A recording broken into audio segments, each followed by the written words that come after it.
sleepy, y'all. I've been a trip. Oh, well, I was about to say, Well, good morning, Savannah, Georgia. Good morning, good morning, good morning. This is the Vulnerable Community, brought to you by A. Philip Randolph Institute, downtown Savannah, Georgia.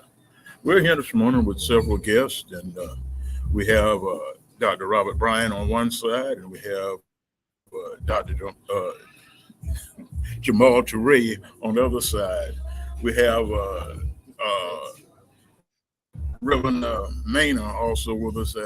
He's our co-host, and we're being visited this morning by a young man who we will let you know. He'll introduce himself in just a minute. But we wanted to say good morning to everybody and get everybody fired up this morning because we have some upcoming elections and we want to talk about those elections. And we have Dr. Bryant who says he has a toothache, but he's chewing hard. I ain't chewing that hard, but I tell you one thing. I thank God I have access to some hydrocodone and some beer because this thing is killing me. But good morning to you all. This happens when you procrastinate. When your doctor tell you to get a tooth pulled and you procrastinate for months, this is what happens to you. But I'll see you all right after the show. But Joe, really what happened? Yesterday, Jamal Touré hit me in my mouth. I ain't want to tell nobody, but since he's not by me, I can talk about it. Yeah, because you're from Windsor Forest. Oh boy, here we go. Dr. Touré, introduce yourself this morning. Well, glad to be with y'all, Jamal Touré. Y'all know that's what we do now. We were given an accolade on Sunday down in Darien. The son of the weeping time, even though Quasi said Jamal should be the father of weeping time with him, but the son of the weeping time, people here storing right here. And I'm trying to figure out, Robert Bryan said he got hydrocodone and also beer. So beer, B-A-Y-E-R. Ain't no beer. People from Liberty City. This does something engaging. I'm just saying, oh my God. Wait a minute, what kind of beer? Unholy alliance. Beer. How you spell that beer? B-E-E-R? That's what he was saying. That's what beer. I got hydrocodone and beer. I got my beer and my hydrocodone. Y'all see how people lie? I feel good right now. That's why I'm chewing right now, Reverend Jerome. I'm chewing right now. I got that beer and that hydrocodone. I ain't crushed up fruit. That's why our communities are vulnerable. That's why communities are vulnerable because of stuff like that. Say it again. We got Reverend Allan Maynard over here. Say good morning to him, Reverend Maynard. It's the Honorable Reverend Allan Maynard. Get it right. How are you this morning, vulnerable community? We thank y'all for tuning in. Thank you again. Yeah. We also have. Go ahead and introduce yourself, brother. Apollo Johnson, community activist. Yeah, well, Brother Apollo is a hard-working young man who has been with us, working with A. Philip Randolph in the community and working with several other organizations. He is very well known in the community, and we are glad to have him with us this morning. All right, we panoraming this morning from one side to the other, but first of all, let's talk about the upcoming elections and who is in the running for the upcoming elections. Mm-hmm. Brother Bryant, who do you have running, and what do you think about it? Well, first of all, before you do that, let's. We have the election coming up on March 12th. That's the presidential primary. Then we have general primary elections on May 21st. And then we have the general primary nonpartisan runoff on June 18th. The special elections on November 5th. And the runoffs on December 3rd. All these are in 2024 now. Nobody say I told you another year. They are in 2024. Mm-hmm. So from that, Brother Bryant, go ahead. Yeah.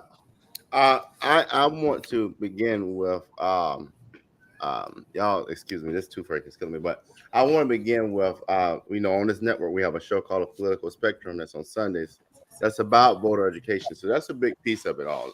I think before we jump too far into who's running, is making sure that we understand how to register to vote, and then understanding, like you said, the dates and the why. The why is every vote impacts our lives in some way or fashion. I always go back to the Public Service Commission election, because people are like, what's the Public Service Commission?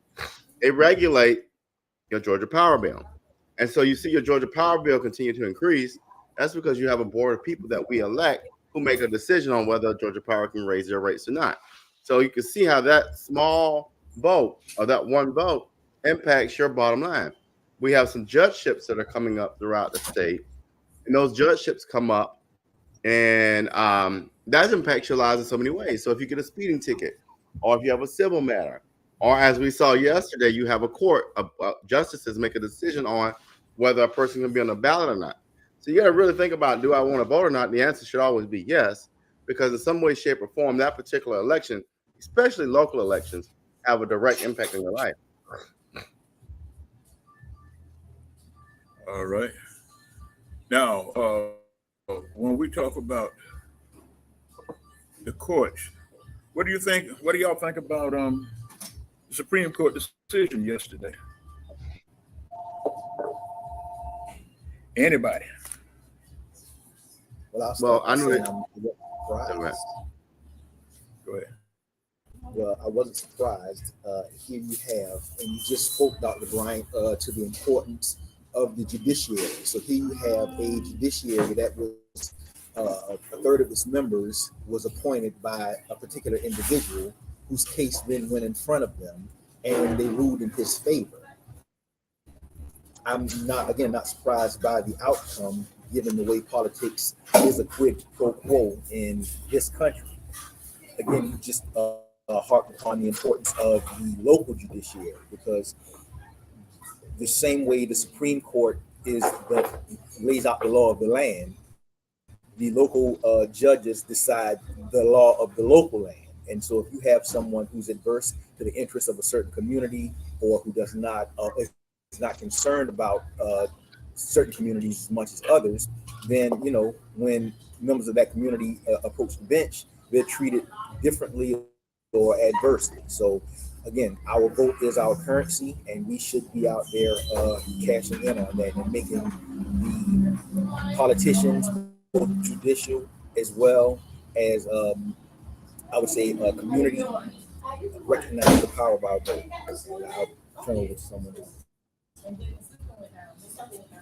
Brother Teray, your comment? Amy? I got shifted. I know how I can move.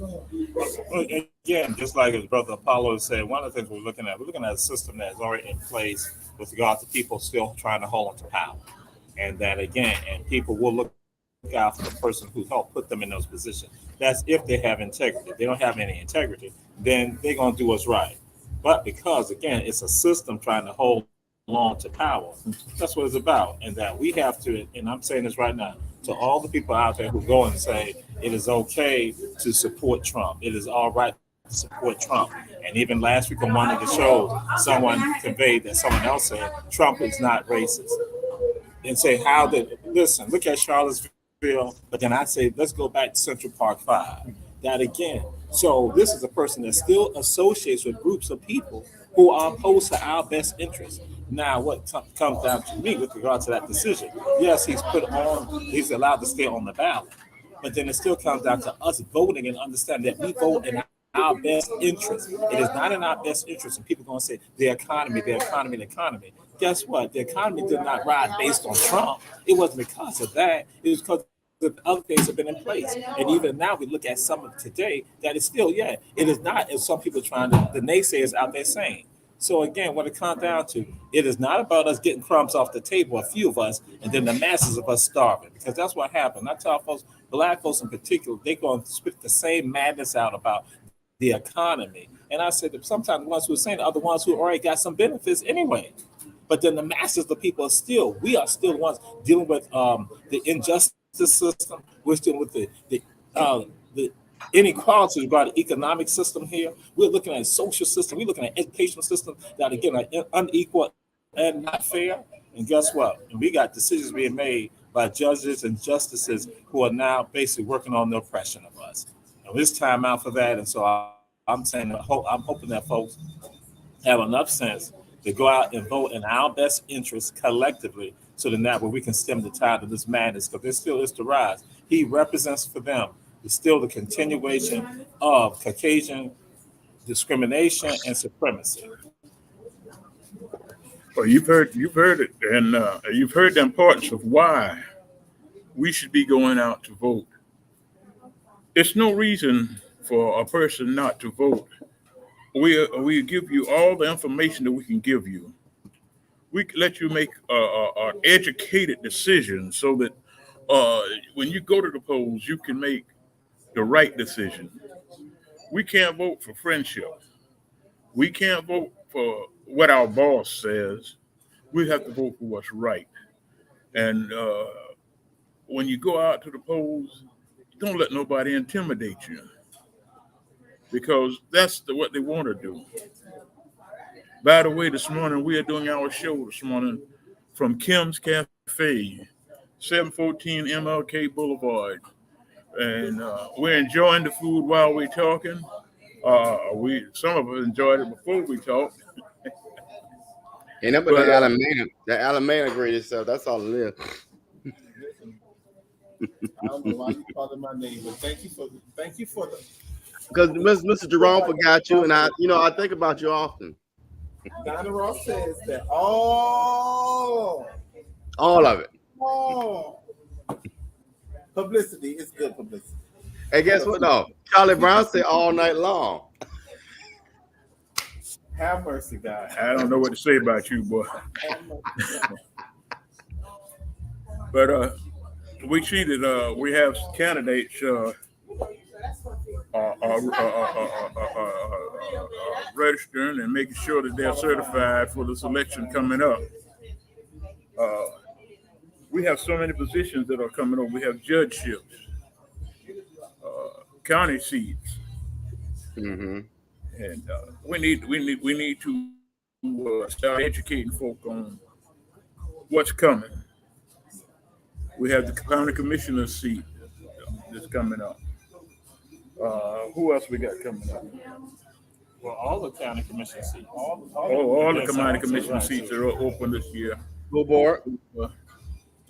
We have state representatives coming up. We got Congress, federal. yeah, We just need to be out there. We got election going on. Y'all know, let's not play the game. That's right. Right. So every 4 years, bam, the county commission is coming up. Bam. We got the state representatives. every We 2 got years. that. That's That's right. right. Right. Bam. We got that. We got Congress. We got Every 2 years. we got that.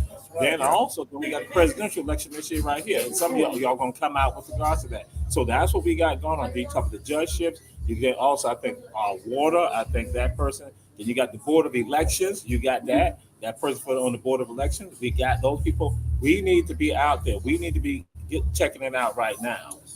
And people are qualifying right now, so we don't know the whole gamut of people who are there, because the qualifying just started. So, but again, we need people to understand, pay attention, listen to what brothers and sisters are talking to you, and don't get distracted. Because I tell folks, a lot of us get distracted. And I'm going to put out this. Some of y'all heard me talk about this. You got 20% of us who are fighting for you, trying to advocate for you, not trying, advocating for you, seeking the help. But then you got another 10% that's just plain evil, who ain't got your best interest at heart. Then you got y'all, the 70% sitting out there who get distracted, who they misuse, who they abuse, and who they don't want y'all to listen to us. But then they know as long as they distract you or they throw things in your way to take you off track, misinform you, to miseducate you, then they know they can maintain power. That's why I say something simple as when you have somebody like Trump and black folks who not advocate for that foolishness and that insanity and make excuses for it, I always got to assess who that person is. And that's what we don't assess, who the person is bringing us the message. Two things real quick. Two things you said, Brother Trey, that are really important. First, qualifying, because I want people to understand what that means. Qualifying basically means you go to a party or a particular entity to sign in and pay the fee to run, to become eligible for the ballot. And so, for example, if you're a Democrat, you will qualify for the local Democratic Party. Same thing with Republicans. Nonpartisan with the entity meaning like civil city hall. But you said an important thing to assess candidates. That is so important. That means sitting down, looking at the information, looking at what they stand for. That is so critically important in local elections. You want to vote for people, as you said earlier, who have your best interests in mind. For example, if you know you live in a neighborhood like Liberty City that floods, why would you put an alderman back who has done nothing for flooding? We do that all the time in local elections. And Brother Jerome said something earlier. Stop voting for friends and pastors and all of that. You know, it bothers me that we have folks out here that have bishop or reverend, but yet will sit there and lie in your face and do nothing for their communities. And so we got to be much smarter than that. You know, here in our local entity of Savannah, we have all the people who will sit there and manipulate people, you know, and do things that they're not supposed to do, but yet they're held to oath of office. So start thinking about who you're putting in office. And honestly, I don't care if it's your cousin, your brother, your sister, your pastor. Stop putting people in office who you know can't get the job done. All right, we're gonna take a quick break and let them do some business on the channel. But while we while we doing the break, y'all just listen at all what's going on. We're going to a commercial break right now. Go ahead, my dear.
All right, we're right back.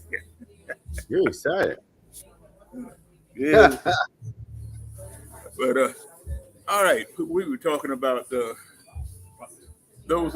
people that are qualifying and those that have positions already.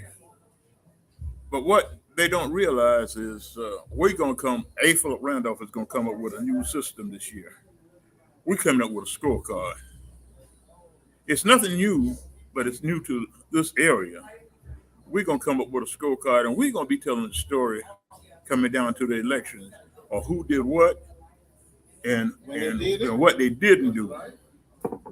We're gonna let the public know what they voted for and what they didn't vote for, and how they stand with supporting our neighborhoods. Our communities are hurting, and we are sitting back doing nothing about it. Time up for us sitting back doing nothing. It's time for action, and we have to be prepared to do what we have to do. Brother Maynard, Yes, sir. and our action, what do we have? Some of our actions, what do we have planned? Well, first of all, you mentioned the scorecard. When we doing the scorecard is we're gonna see who said what and did what for our community. For people who look like me, for people who look like you, for black and brown people, for marginalized people. So we can say we're holding them accountable. Accountability is what we're looking for. The word is accountability. So when you say that, oh, I went along to get along, then we're gonna get you out of there because we don't need nobody that's gonna go along to get along. We're tired of that. We're tired of getting along. We're making a statement now because it's time for our community to come first and not behind the eight ball.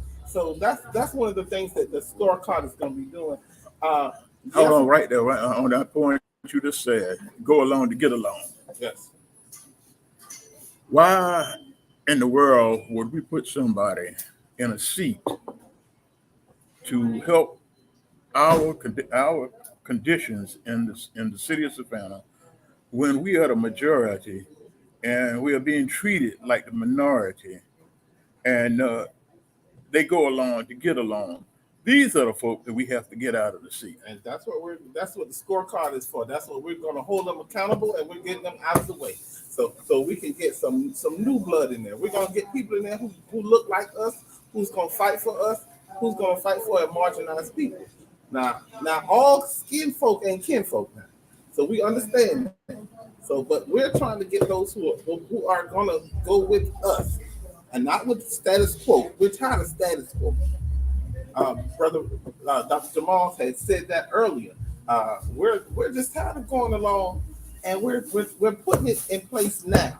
So the generation behind us, they'll know exactly what to look for. So we're in training with our youth, and we're bringing more youth out. So you're going to see me in the community with a bunch of youth. We're going to be doing scorecards with the youth as well. We're going to make sure that they are also registered so they can have an opinion. Because we know that a hopeless people is a voiceless people.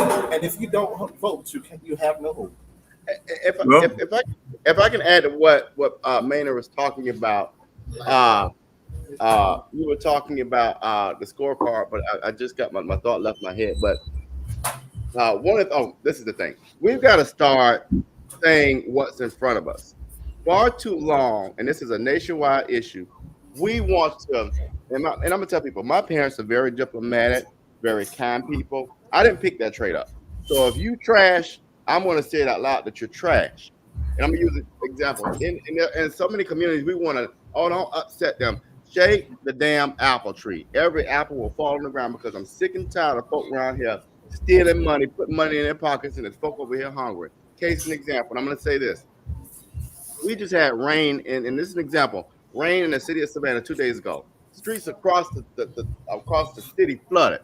But not too long ago, with the exception of Alicia Bernetta, this sorry, no good city council raised taxes, raised property taxes and rent, and talked about stormwater drainage. Ain't no stormwater drainage plan. So we got to start folks accountable and quit bullshitting around and call people out for the trash they are, starting with this mayor. Right? So it's time out for hurting feelings. If your feelings hurt, get out the game. Go sit on the bench. well, we have a young man with us that I think is very capable of, if he continue to work with us, to keeping, uh, helping us create the scorecard and keeping the score on this thing. And my brother, I go with this panoramic view again, but So we're gonna put you on the spot. everything is an opportunity cost. That means you have a choice, a binary choice. Either you're going to participate or you're not. There's an opportunity cost to participating. There's an opportunity cost to not participating. Dr. Bryant, you just spoke about the lack of infrastructure in neighborhoods like Liberty City. Well, as I was coming in on by I-16, I'm looking at all the new infrastructure funds being built, all of this money being built in front of your eyes, but it's not going into our communities, but it's going in to make other parts of the city more hospitable to tourists. Well, the residents here deserve a quality and a standard of life as well. And we need our elected officials to invest in these communities so that everybody can partake. You know, we often hear this phrase that all boats rise together, but our boat is constantly sinking. And I'm just kind of fed up, kind of tired of looking at it. And yeah, we have a number of elections from the sheriff to the district attorney to both superior court and magistrate court judges.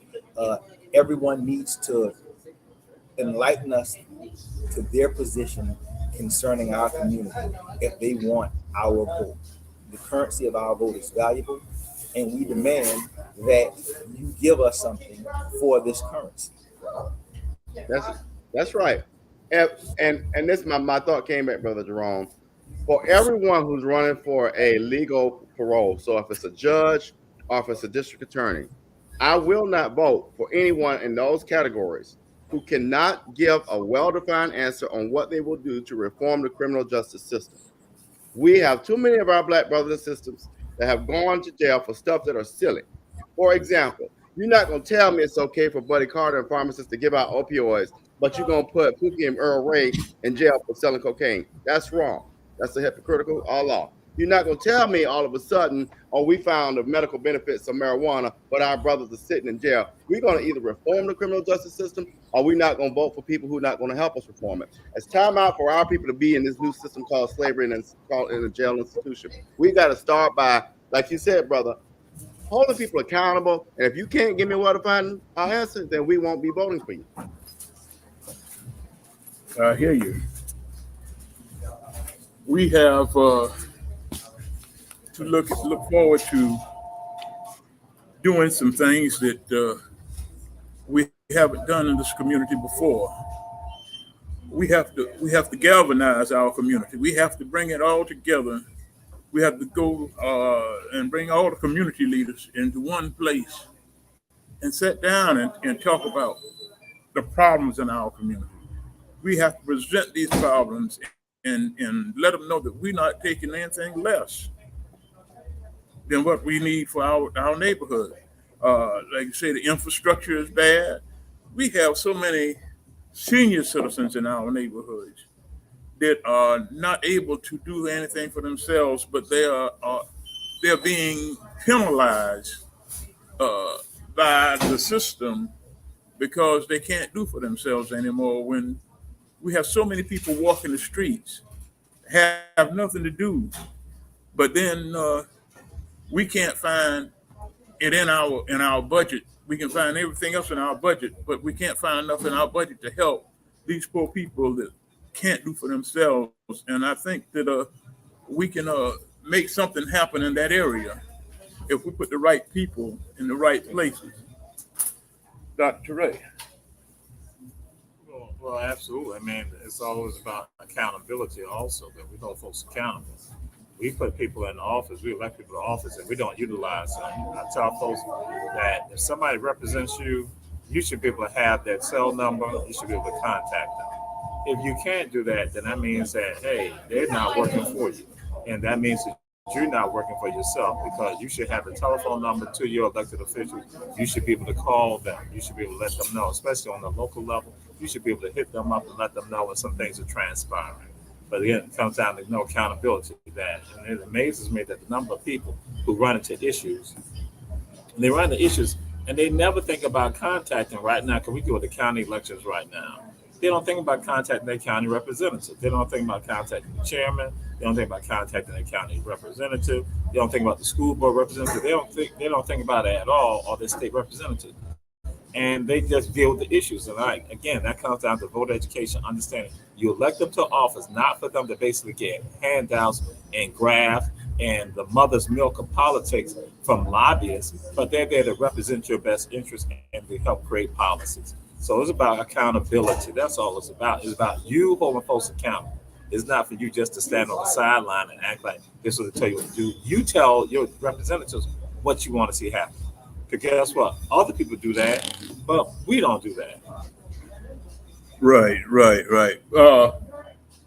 We need to be able to talk to these politicians somehow and make sure that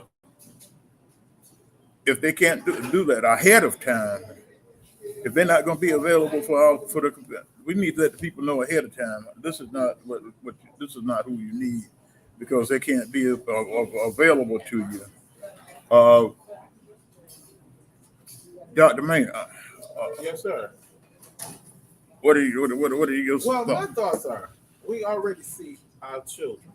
Let's talk about our kids for a moment. We have nothing in place for the youth that's coming up behind us. Our children are dying on the streets. Now, everybody's out here saying we're putting programs in place, but where are the programs being put in place? How does the community get to know about these programs? Who is involved in these programs? See, these are things that we need to have put in our communities, so we'll know how to move and how if little Johnny's having a mental health breakdown, we'll know how to deal with little Johnny by sending him to the right facility or to the right people or the right organizations. But if we don't know, then how can we find help for these people? The resources are here, but they're not coming to our community because we don't know. And so we have representatives that knows about community resources. So why isn't it prevalent for all of the constituents in the county, in their districts? Why is it not told? These are the questions that we need to ask ourselves. These are the questions that we should hold them. That's where the flame to the fire comes. That's when we put the flame under their feet and hold them accountable for this, because the least, the lost, and the left out, those are our babies. They're dying too rapidly on the streets. You know, the city, in fact, the entire city is being monopolized by two major entities, Georgia Power and Comcast. And Comcast just recently, since they started streaming, have any competition. But who competes with Georgia Power? Nobody comes in to compete with Georgia Power. And we should be able to make a choice and be able to bring the price of electricity down in our city.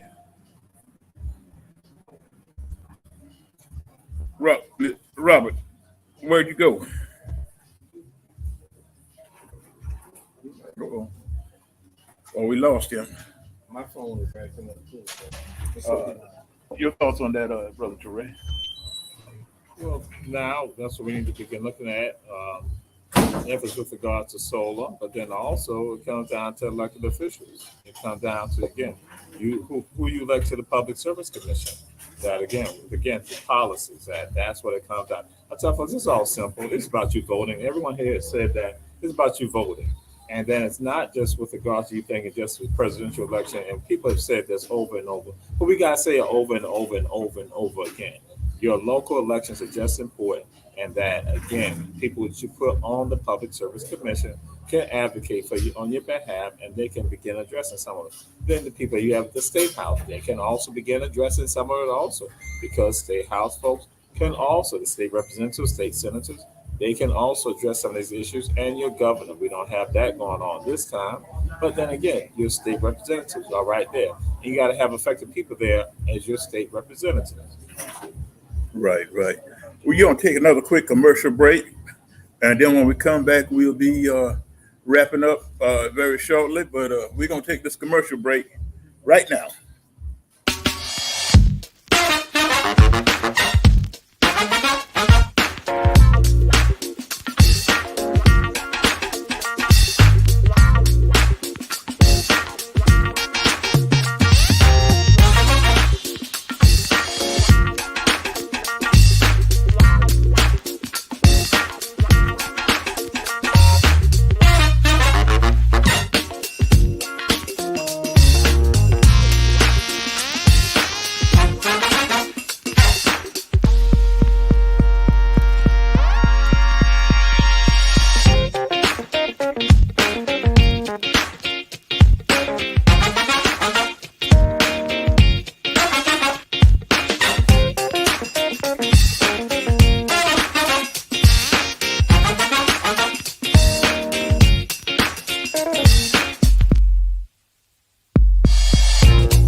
Hi, I'm Katie Brewington and I'm running for Magistrate Court Judge.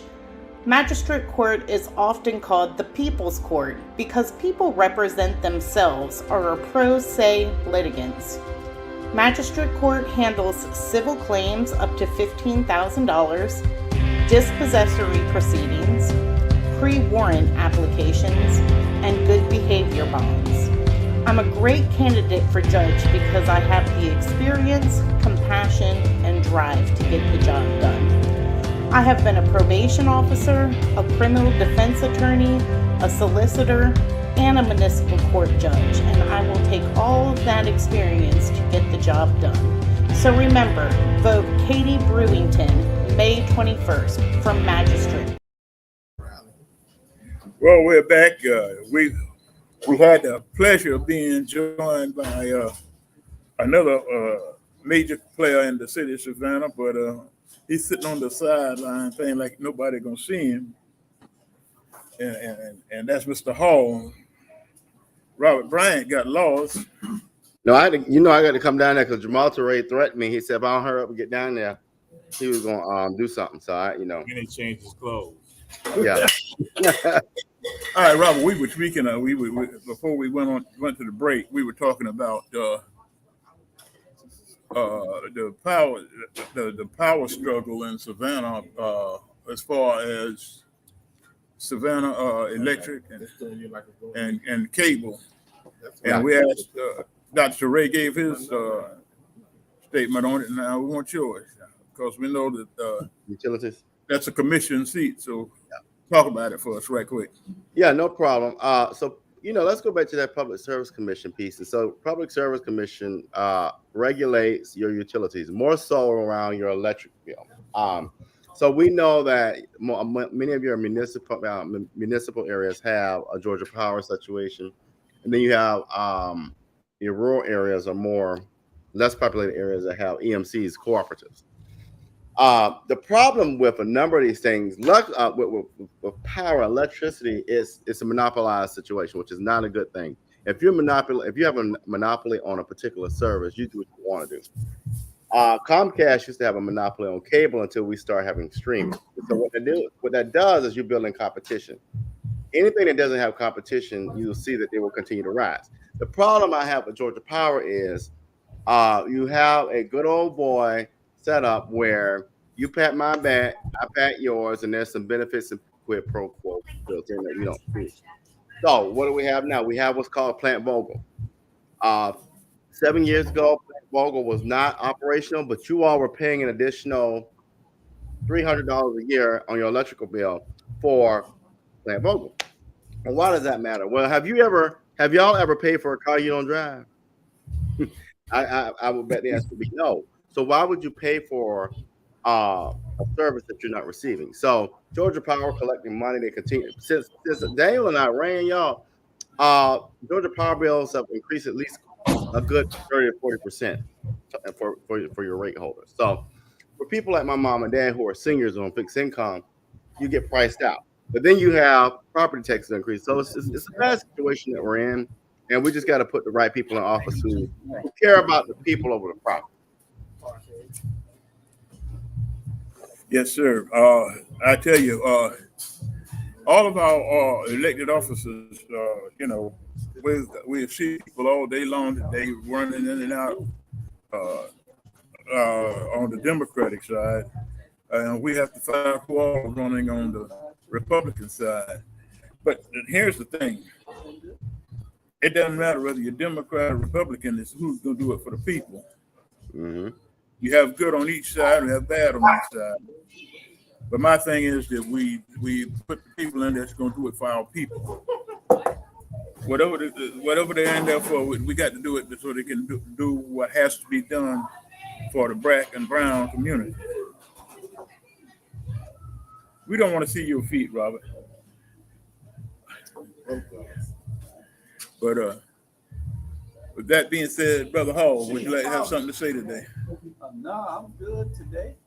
Today, you good? Yeah. All right.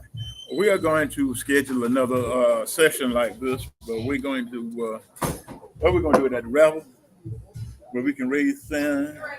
You can start having those political candidates on that's upstairs qualifying now. Y'all can start interviewing. And we're going to have a Revel session one night where we can say what we really want to say and open it up to the public and let everybody have a word to say. We're getting ready to wrap up. Brother Johnson, would you like to have some final words? Thank you. The final words I'd have again is let's all be aware of the people who are asking us for our votes. As Brother Maynard said earlier, they need to explain to us what their positions are, uh, how they plan to work towards helping our community or bring equity to our community.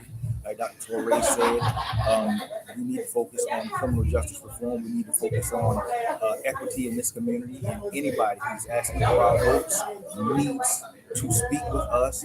And again, not just before the election, but after the election as well. Brother Maynard, your last comment. I concur with that. We have to remember now. We said this all back in November. We have to remember in November. We need to remember now. We need to remember with these scorecards who did what to our community, who did not vote for our community with us in our community, and hold them accountable. We're not putting them back in office. We're not putting other folks back in office with the same bull crap. We're tired of that. We're not going to do that anymore. We're more educated than that. We're more advanced than that. So quit being hoodwinked, people. We're bringing the facts to you. We're going to bring the facts to your community so you can see what the scorecard. See you at the election. Brother Torrey, your final statement, sir. My thing is just that you are your own Messiah. Don't look at somebody else being your Messiah. You are your own Messiah. And so then go out there and change this world, change it for the better. And don't sit on the sidelines. And then don't be giving me your thoughts and all other stuff like that. And then you ain't out there on the streets. I ain't got time for you to be talking. I need to walk and not occur. I don't need you running away. I don't need you hiding. So again, I need you to be your own Messiah, because other people want somebody else to be the Messiah. If I got more of y'all being Messiahs, guess what? We'll change this world today. Brother, y'all have heard it. Y'all heard the truth this morning. Y'all heard it like it was supposed to be told to you. We are the vulnerable community right here in downtown Savannah, Georgia. And we letting it be told. We telling it like it is. There's no mistake about it. We're not bought. We're not sold. We're the real deal, coming to you live from Savannah, Georgia. This is the vulnerable community, and we thank you so much for being with us this morning. We will see you again next Tuesday morning at 10 o'clock, and we will have another live show for you that will be most interesting to our community. We thank you, and have a blessed day. Y'all be blessed until we all meet again. Goodbye now.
I like that.